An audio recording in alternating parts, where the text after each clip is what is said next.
All right, chat. We need a piece of candy. We need an absolute piece of candy. This is just called a W. Can we get some mother W's in the chat? Can we get some mother W's in the chat? Delta flight attendants are the last group of flight attendants flying for a major airline today that don't have a union. We're not treated like people. We're not treated like real humans with families and obligations and stresses and illnesses. I am seniority number 13,998, and that is how I'm treated at Delta.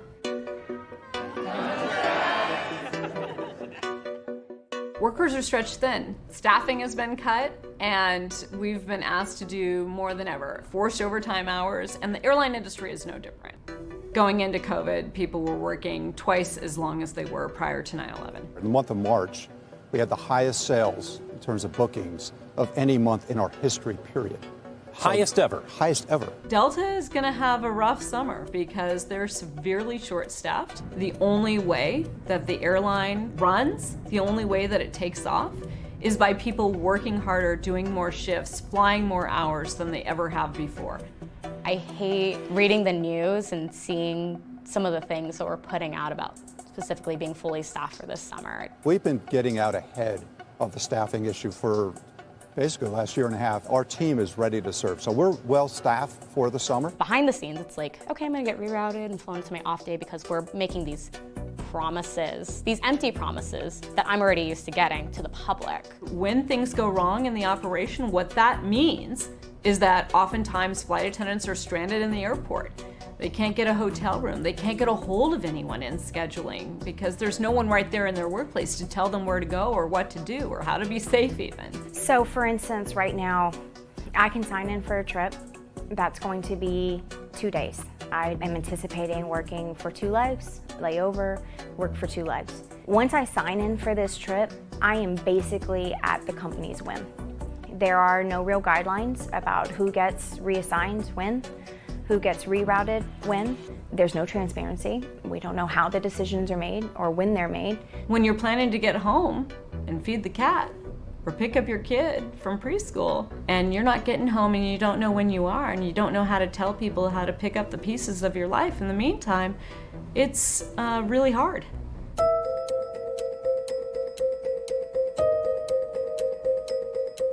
Our pilots did not have to have that change because they have a contractual protection. So they didn't have to deal with the quality of life changes. They didn't have to deal with the financial impact because it was determined by a contract and they couldn't change it. It's really hard not to see it as that they were trying to force us into being more productive. All I know, chat, is let's fucking go! One of its former campaigns went viral for encouraging workers to spend on video games instead of union dues.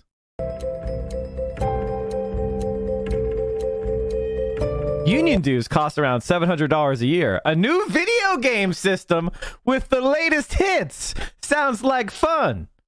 Put your money towards that instead of paying dues to the union. Delta, don't risk it, don't sign it. .com. If you are the type of person who falls for this shit, I swear to God, I have a bridge to sell you. It's only 10 gifted subs. Who would like to purchase the bridge? I've got a lot of them, so go ahead and throw your 10 gifted subs in anytime. And I'll set you up with the bridge. Delta Airlines has integrated an anti-union stance for decades. It's woven into the culture that Delta has perpetuated. I've been flying for 32 years. Omnichronic depression. Thank you for the 10 gifted subs. Oh my God, is this lady a fucking... This is the most Karen of Karens. Omnichronic depression is getting that first bridge from the Central Committee stream. She looks like the ultimate Karen. Oh my God. Delta, 20 were with Northwest Airlines. And during those 20 years, we went through 3 different unions. 3 different unions, Always empty promises. The union never really did anything for us, so I would just beg you to do your research. When I was a Northwest flight attendant, we had a union. I was greater protected by work rules, which were so important to me. If we were illegal to work a trip, there was no emotion involved. It was contractual. It was business-like. You know, I would call a scheduler and say, I'm illegal to work this flight, and then my hotel and transportation was just set up. And now it's emotionally charged. Sometimes the scheduler will kind of somewhat harass you a bit at times, you know, to work the trip or try to get you to work the trip that you're not supposed to according to the work rules. I just think it's funny that Delta says they're the best of us, not saying they're not, but I think it's funny that they hold that with, and it's because we don't have a union. They say we're the driving force of the company, but they work so hard to keep us corralled in their, you know, palm, or however you want to describe it.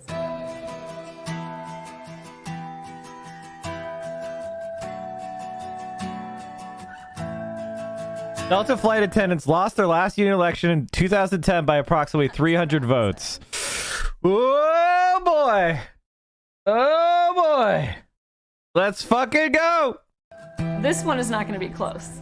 This one, they're going to win by a mile. There is something in the air here Oh, that hell I've yeah. never felt before. I feel we see this American culture shift towards unions right now. It was kind of a bad word at some point in history, but I've watched that shift with Amazon and Starbucks and other companies, and to John listen Deere. to their inspiration and their drive to Refresco, John Deere, UAW. They're getting W's left and right. Let's go. fight against something that they thought they couldn't, and to achieve what they are achieving. I feel overwhelmed, and I know that we're going to win here at Delta Airlines. We have another video that I saw recommended to me called Why Capitalist Innovation Won't Save Us. So let's hop on this. Let's take a look at this. It's by somebody we watched the other day, Our Changing Climate. That was the guy who admitted he got money from Bill Gates and he highly he made himself censor and he highly regrets it. So I figured we'll give this guy's another one of his videos a shot. What do you say, chat? You got to pay for their labor, Mike? Who are you talking about? You think the EU is going to have a continent-wide minimum wage hike? Did you see that? Nice. In 2004, two writers sat down to craft an essay, a manifesto of sorts. After honing in on an argument and spilling it onto the page, they released their brainchild into the world. What followed was a firestorm of conversation and debate. Their words reached the front page of the New York Times, The Economist, and Salon, sparking a conversation around the direction of climate action.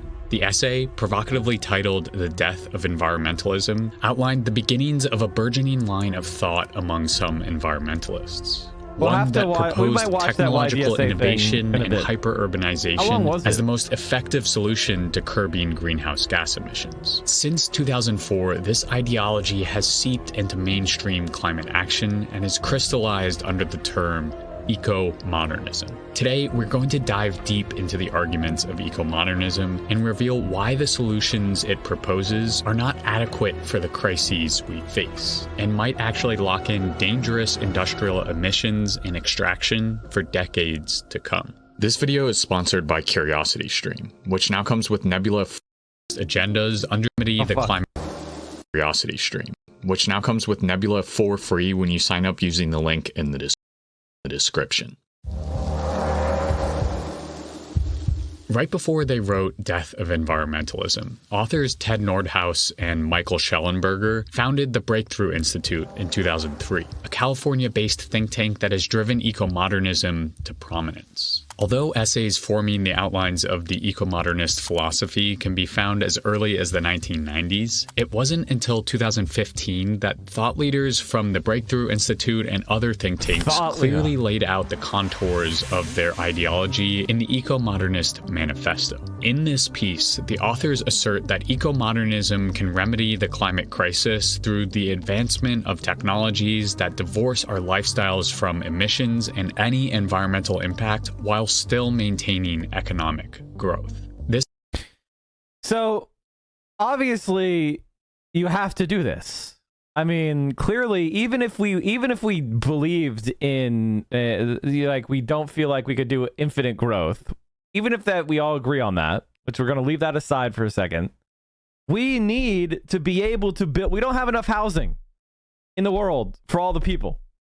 We don't have all the food distributed for the people. We need to improve our transport links. We have to build more housing where people want to live. We have to provide and distribute the food and reduce waste. We have to produce more electricity. Like we need to grow from where we are right now to provide everybody a dignified life. And anybody saying, "Oh, we got to cut consumption," unless you're talking about the top 1%, is just batshit. This idea has come to be known as decoupling. Decoupling not only in terms of using technologies like wind, solar, and nuclear to separate emissions output from economic growth, but also decoupling in terms of hyper-urbanization, megacities, and high-tech farming that create dense populations so that much of the earth can turn back to so-called pristine wilderness. In their love of decoupling, eco-modernists valorize the supposed progress of modernization. The authors of the manifesto point to rises in life expectancy, reforestation rates in New England, and global food security as some of the many indicators that the march of progress and technology smoothly and immaculately trend towards the better. In the eyes of the eco-modernists, the solution to emissions is technological innovation built on free markets. So, markets do not do innovation. Inventors and scientists and engineers do innovation, not capitalists. Capitalists don't do shit. Markets don't do shit. You need to have somebody doing the thing, which is like a duh moment, right? Duh. Just having a market doesn't do anything.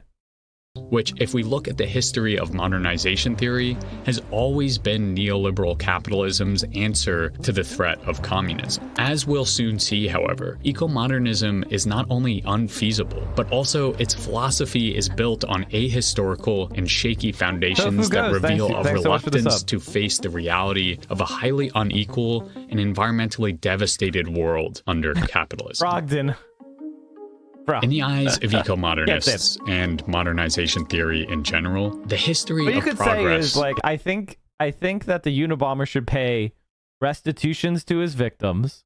I think he should receive counseling. And if it's found that he's rehabilitated, he should probably receive compassionate release. Is a steady path, a rising tide of technology... Henry Cuellar just voted against the gun control bill in the House yesterday. I wonder who I muted. They're fucking... Oh.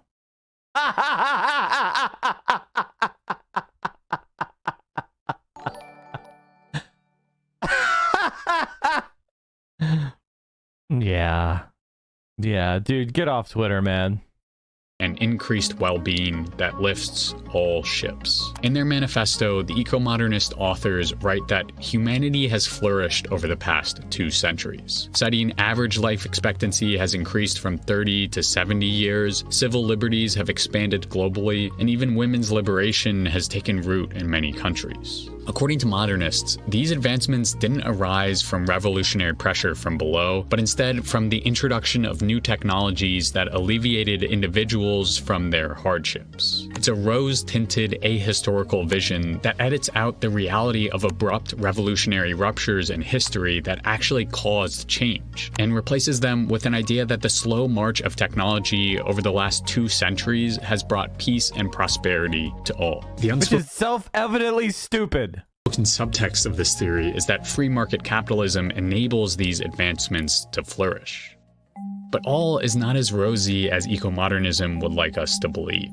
As writer and farmer Chris Smage notes in a critique of eco-modernism, 200 years ago, the global population was around 1 billion. Today, it's 7 billion and counting, but 1 billion are clinically undernourished, as many as existed 200 years previously. Is that flourishing? He then goes on to point out that inequality is rarely mentioned in an eco-modernist world. Life expectancy may have risen, But if you dig into the data, most of that rise is due to the decrease in child and infant mortality. In addition, there are still vast differences in life expectancies even within the imperial core. In the US, the average life expectancy of one of the richest neighborhoods in Boston, Back Bay, is 91.9 is 59. years old, while 4 miles away in Roxbury, a predominantly poor neighborhood, life expectancy is 58.9 years old.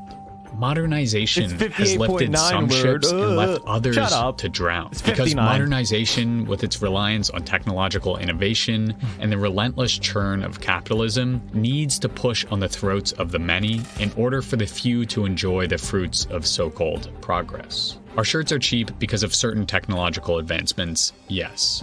But they are also cheap because of flagrant worker and environmental exploitation in countries in the periphery. From life-threatening mining practices that pull raw materials out of the ground for assembly line machines, to inhumane work. Can I just say, none of this has to happen. The United States, for example, like, you don't have to have Bangladeshi factories where they're dying in collapses. That's just not true. Americans bought most of their textiles from other Americans until the 90s.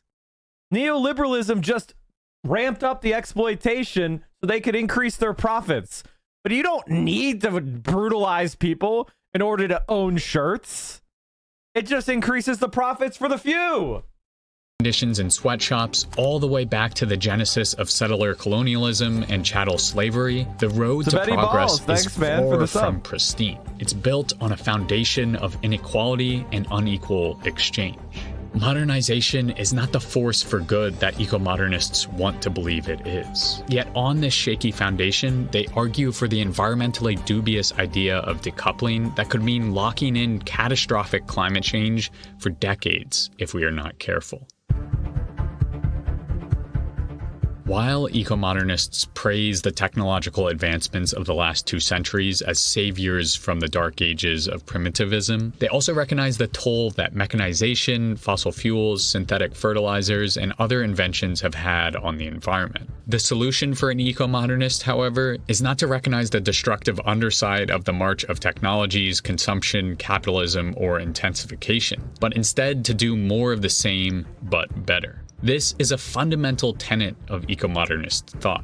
The climate crisis can be solved with modern technologies that use natural ecosystem flows and services more efficiently, offering a real chance of reducing the totality of human impacts on the biosphere. In short, eco-modernist solutions rely heavily on using technology to separate humanity from any impact they might have on the natural world. But there are a number of problems with this separation, also known as decoupling. Most importantly, it doesn't work. In the eco-modernist manifesto, the authors point towards the slow decarbonization of rich nations over the last 3 centuries as an indicator that separating emissions from economic growth is possible. Unfortunately, the decarbonization they point to is merely a trick of the numbers. A 2012 paper looked at the emissions associated with both domestic and imported materials for 186 countries. Right. The authors found that while nations in the imperial core seem to have decoupled their GDP from domestic raw material consumption, when imported materials are included, they observed no improvements in resource productivity at all.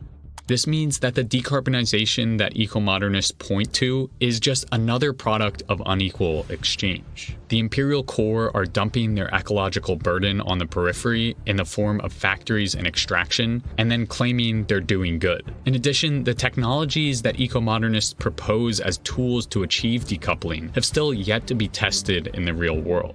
The largest direct air capture plant, for example... Obviously, carbon capture is not going to work. Carbon capture is garbage. There's no doubt about that. Like, carbon capture, not happening.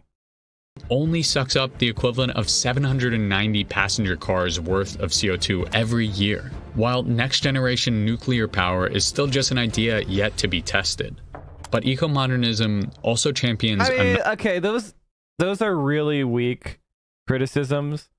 Like the nuclear power plants, they're engineered. It seems like their principles work.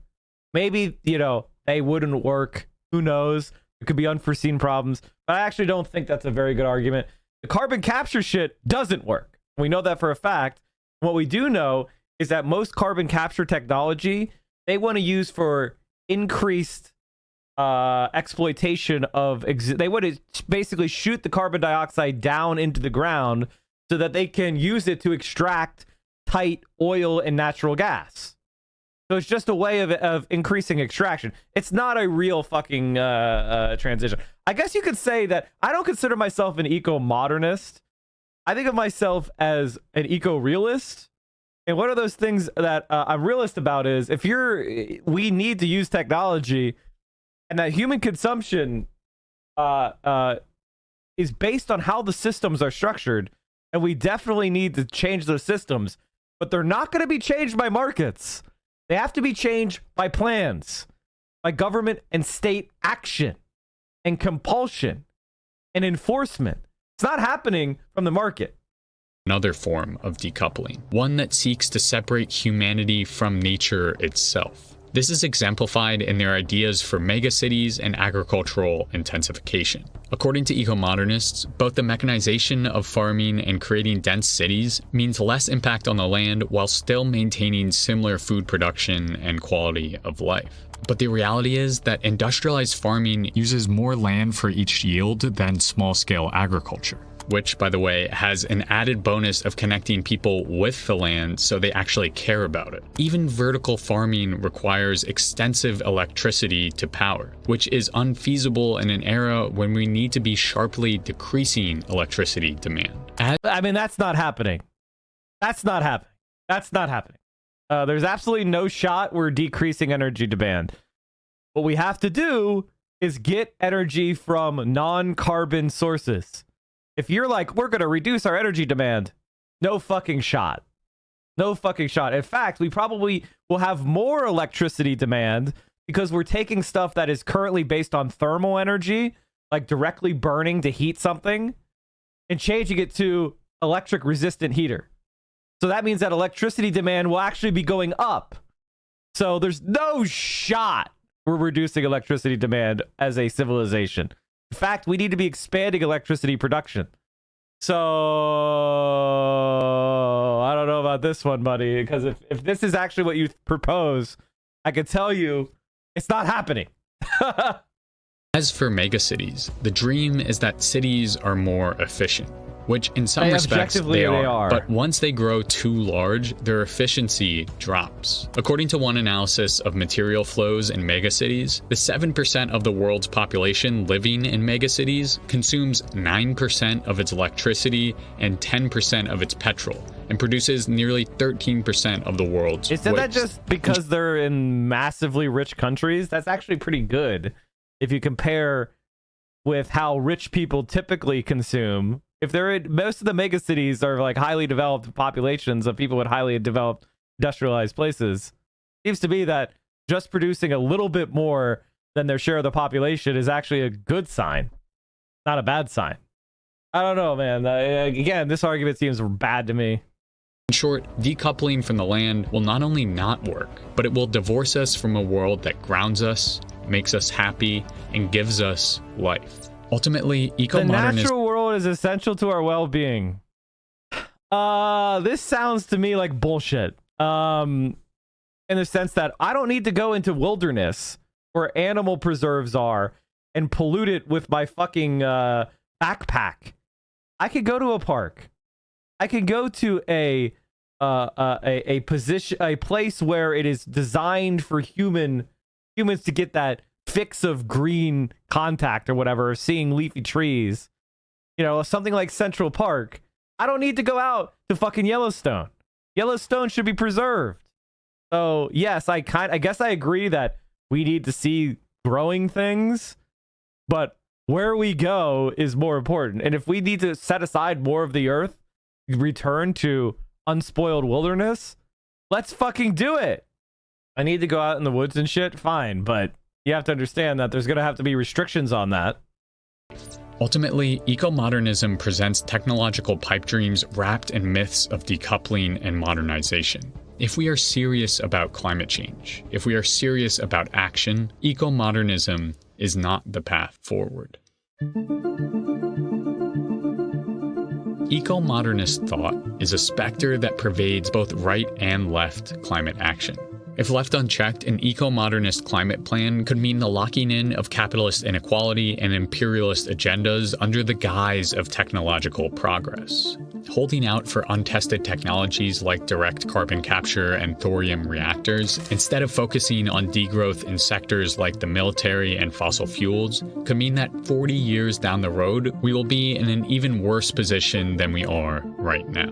Eco-modernism, now championed by ultra-rich billionaires like Elon Musk and Bill Gates, is an insidious response to climate change that greenwashes capitalism and imperialism. To truly address the climate crisis, we can't just do more of the same as eco-modernism suggests. We must break abruptly from our current systems of imperialist extraction and fossil fuel-driven capitalist destruction and embrace new ecological ways of living that champion climate reparations for the global south, connection Okay.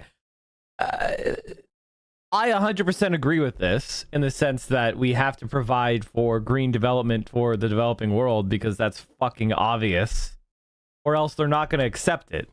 They're not going to accept a climate control regime that doesn't provide for them to have growth. But I'll say this. If your political project is to go into the poor neighborhoods of Philadelphia where people barely have a roof over their head and the roof they do have leaks and their streets are covered in trash and their schools are falling apart and they have no economic opportunity, and you tell those people you need to reduce your consumption, you're gonna fucking lose, and you're gonna lose badly. You're a rich American, reduce your consumption. What? Maybe if you're a very wealthy white person, this makes sense, but holy fucking hell. I do agree that the military just needs to be cut, though. That's a very important goal. And stewardship of the natural world. That I don't agree with eco-modernism, I don't think. But liberation of the masses. I mean, of course I agree with this. Of course I agree with this, but this is just a rhetorical flourish. It doesn't actually mean anything. Liberation of all people and planet. If you want to learn a bit more about how Elon Musk perpetuates the views of eco-modernism, I made a section all about his eco-modernist endeavors, but it didn't make it into the final cut of this video. So instead, I've uploaded that section as an extended edition of this video on the streaming platform my creator friends and I built called Nebula. The bonus content replaces this ad because there aren't any ads on Nebula. And you'll not only see a lot of extended editions, exclusive off. Thanks so much for watching all the way to the end. If you've already signed up for Curiosity Stream, you can also support me by becoming an Our Changing Climate patron on Patreon. Just pledging $1 a month allows me the flexibility to... I just feel like a lot of people in the environmental movement, which is why I don't call myself an environmentalist, like green guy, even though it's very important to me. I guess I do call myself an environmentalist. I just don't call myself a green.